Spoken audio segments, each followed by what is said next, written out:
Okay, and the next origin of language and is the basis of origin of language is symbolic representation.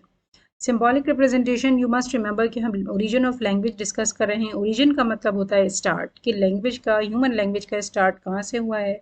हम 3 points उसमें पहले ही discuss कर चुके हैं कि कुछ का मानना है बायोलॉजिकल एक प्रोसेस है उसकी वजह से, और कुछ कहते हैं कि ये हमारा सोशल इंटरेक्शन था, और कुछ का मानना है कि हमारी कॉग्निटिव एबिलिटी इंसान ज़ात के जहन इतना ताकतवर हो गया है कि उसने जो है वो लैंग्वेज को इम्प्रूव कर लिया है या इन्वेंट कर लिया है. चौथे नंबर पे है symbolic representation. Language is used और बेस्ड ऑन सिंबॉलिक रिप्रेजेंटेशन. ये सिंबल्स की रिप्रेजेंटेशन, यानी अल्फ़ाबेट्स जो हैं ये रिप्रेजेंटेशन है. सी किसको रिप्रेजेंट करता है, क का साउंड निकलेगा और सिंबॉलिक जब मिलेगा तो ये एक साउंड बना देगा और साउंड से कुछ मीनिंग निकलेगी. ये सारा प्रोसेस कहलाता है सिंबॉलिक रिप्रेजेंटेशन. वेयर साउंड्स और gestures are used to represent specific meanings और concepts.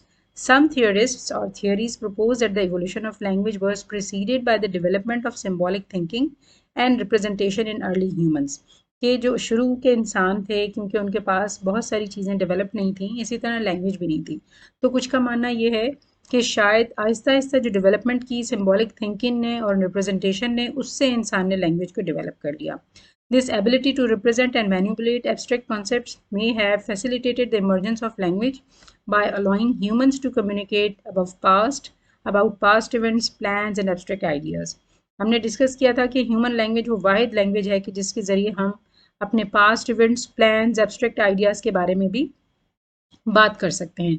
तो उन्होंने कहा कि ये एबिलिटी सिर्फ इंसान के पास है. जब उन्होंने सिंबॉलिक रिप्रेजेंटेशन को डेवलप किया, उसके साथ ही उनके पास लैंग्वेज जो है वो डेवलप हो गई, क्योंकि language is nothing but symbolic representation. उन्होंने एक अल्फ़ाबेट्स बनाए, हर लैंग्वेज में अल्फ़ाबेट्स हैं, साउंड्स हैं, फिर उस साउंड्स को बनाकर उन्होंने कन्वेंशनली कुछ वर्ड्स बनाए, फिर वर्ड्स से सेंटेंसेस बनाए हुए हैं, और सेंटेंसेस से कुछ खास मीनिंग एक दूसरे को कम्युनिकेट करते हैं.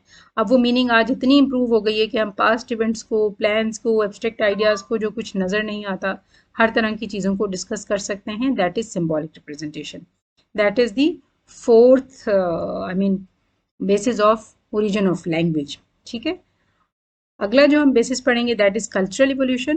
कि कुछ लोगों का मानना ऐसा है कि हमारे कल्चर के इम्प्रूवमेंट के साथ साथ इंसान जात ने अपनी लैंग्वेज को इम्प्रूव किया है. So till our next lecture, stay blessed, take a good care of your family. अल्लाह हाफिज़.